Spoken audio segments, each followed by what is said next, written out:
गरीब बहू की माँ बनी नौकरानी। अंजलि एक गरीब घर की लड़की होती है।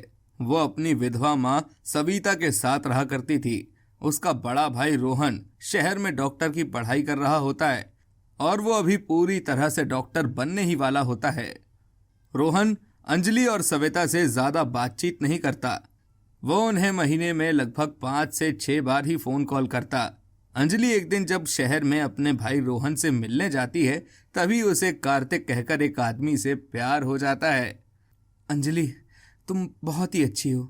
मैं और तुम, हम दोनों एक दूसरे को सिर्फ एक हफ्ते से ही तो जानते हैं, लेकिन ये रिश्ता ऐसा लगता है मानो हम दोनों काफी टाइम से एक दूसरे को जानते हो। I love you Anjali. I love you too Kartik ji. दरअसल कार्तिक भी अंजलि के ही गांव में रहता है, लेकिन उसकी नौकरी शहर में होती है। वो अपने बड़े भाई महेश के साथ शहर में नौकरी कर रहा होता है। दोनों परिवारों की सहमति से कार्तिक और अंजलि की शादी हो जाती है। भगवान तुम दोनों की जोड़ी सलामत रखे। जुग जुग जियो बच्चों। सविता अंजलि और कार्तिक को आशीर्वाद देती है। शादी के बाद अंजलि अपने ससुराल जाती है। उसके ससुराल में उसके सास और ससुर नहीं होते हैं। उन दोनों का निधन हो चुका होता है। ससुराल में सिर्फ उसकी जेठानी बरखा राज किया करती थी और उसके साथ उसकी माँ मोहिनी भी रहती थी। अंजलि का जेठ महेश और पति कार्तिक थोड़े दिनों बाद फिर से नौकरी के लिए शहर चले जाते हैं। वो दोनों ज्यादातर वहीं रहते हैं। वहीं दूसरी तरफ सविता का बेटा यानी अंजलि का बड़ा भाई रोहन भी शहर चला जाता है। कार्तिक और महेश के जाते ही बरखा और मोहिनी दिन ब दिन अंजलि पर बहुत अत्याचार करने लगते हैं। भाभी, मोहिनी काकी, मैंने आप दोनों का खाना बना दिया है। मैं आराम करने जा रही हूँ थोड़ा सा। बहुत सर दर्द कर रहा है ना मेरा, इसलिए। ओ महारानी, कहाँ चली तू आराम करने? तुझे क्या लगा कि तेरी जेठानी एरी गेरी है? मैं तेरी सास से भी बढ़कर हूँ। चल जल्दी से हम दोनों का खाना परोस, और उसके बाद तू हम दोनों के पैरों की मालिश भी करेगी, समझी तो? और हाँ, मुझे ना आज शाम को छोले कुलचे और गुलाब जामुन खाने का बड़ा मन कर रहा है अंजलि, तो वो भी बना देना और मेरे कमरे की सफाई भी कर देना। वो क्या है कि धूल बड़ी जम रही है आजकल, कहीं मैं बीमार ना पड़ जाऊं। मुझे धूल से एलर्जी है ना, इसलिए। ठीक है। कार्तिक की गैर मौजूदगी में वो उसका जीना दुश्वार करके रख देते हैं। तुम इतनी अच्छी मिठाइयाँ बनाती हो, क्यों ना हम कोई बिजनेस खोलें? माँ, हम इस अंजलि की बच्ची से रोजाना ढेरों मिठाइयाँ बनवाकर उन्हें बेच सकते हैं। वो भी मुफ्त में बनवाकर मिल रही है हमें, इतनी स्वादिष्ट मिठाइयाँ। कहिए कैसा रहेगा ये आइडिया?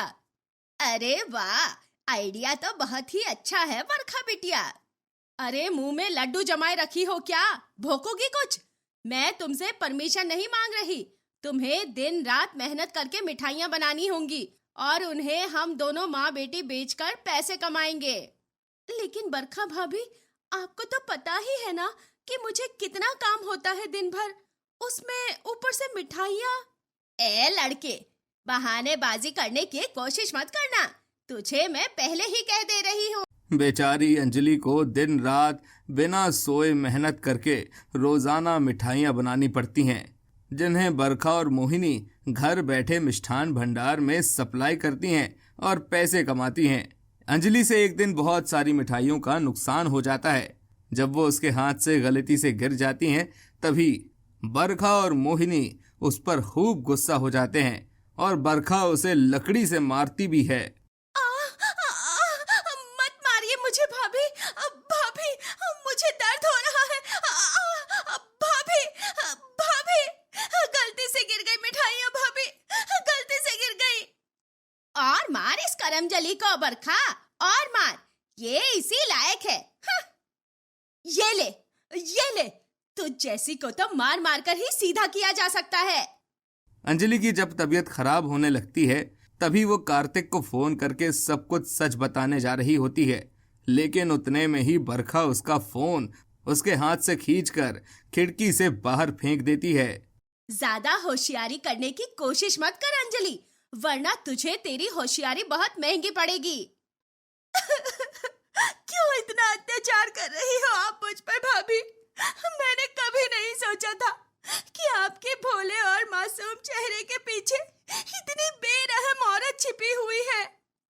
बरखा, अब तो ये बीमार हो गई है। अब हम क्या करें? डॉक्टर ने कहा है कि ये अगले 10 दिनों तक काम नहीं कर पाएगी। चिंता मत करो माँ, मैंने इसका तोड़ भी निकाल लिया है। जब बेटी काम ना आए तो उसकी माँ काम पे आ जाएगी। अब मतलब? आप इसकी माँ सविता को फोन करके यहाँ बुला लीजिए। आगे क्या करना है मैं आपको बताती हूँ। मोहिनी सविता को फोन करके घर पर बुला लेती है और फिर बरखा और मोहिनी दोनों क्रूर माँ बेटी मिलकर सविता का फोन भी उससे छीन लेती हैं और उसे घर में कैद कर लेती हैं। ए बुढ़िया, अब से तू बनेगी हमारी नई नौकरानी। तेरी बेटी बीमार है, इसलिए उसकी जगह अब तू हमारे सारे काम करेगी। ये तुम दोनों क्या कह रहे हो अंजलि बिटिया? ये सब क्या है?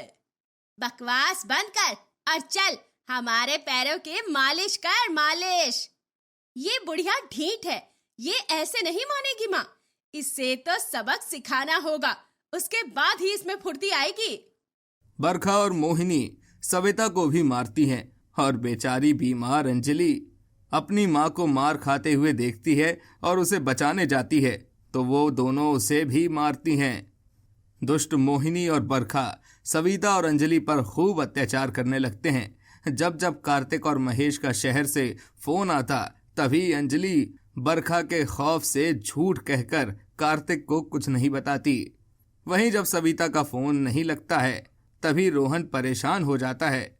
अरे ये माँ कहाँ है? आज उनसे इतनी बड़ी बात शेयर करनी है कि मैंने अपनी लाइफ की पहली सर्जरी पूरी की है और वो फोन ही नहीं उठा रही है। एक काम करता हूँ, पड़ोस वाली करुणा काकी को फोन लगाता हूँ। लेकिन जब रोहन पड़ोसन करुणा को कॉल करता है तभी नहीं रोहन बेटा, सविता बहन तो पिछले कुछ दिनों से घर पर ही नहीं है। आखिरी बार मैंने उन्हें अंजलि के ससुराल जाते हुए देखा था। कह रही थी कि अंजलि की जेठानी की माँ ने बुलाया है।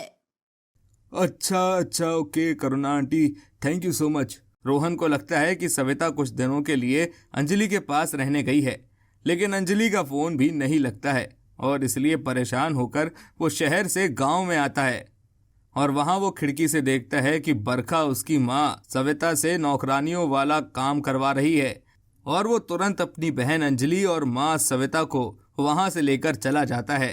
कुछ दिनों बाद अचानक से मोहिनी के सीने में दर्द होने लगता है और हॉस्पिटल गांव से बहुत दूर होता है। तभी रोहन ही वहां आकर समय रहते मोहिनी का उपचार करता है और उसकी जान बचाता है। ये देखकर बरखा को बहुत शर्मिंदगी महसूस होती है। मुझे माफ कर दो रोहन, मैंने तुम्हारी माँ और तुम्हारी बहन के साथ इतना बुरा किया। उसके बावजूद भी तुमने बिना किसी नफरत या गुस्से के मेरी माँ की जान बचाई। सच में मैं अगर लाख बार भी तुमसे माफी मांगू तो वो भी कम है। माफी तो आपको माँ और अंजलि से मांगनी चाहिए बरखा भाभी जी। बरखा अंजलि और सविता के कदमों में गिरकर उनसे अपनी गुनाहों की माफी मांगती हैं और वो दोनों उसे माफ कर देती हैं। बरखा सच में सुधर जाती है और फिर रोजाना माँ बेटी बरखा, मोहिनी और अंजलि सविता चारों साथ में गप्पे लड़ाते हुए बहुत खुशी से रहने लगती हैं।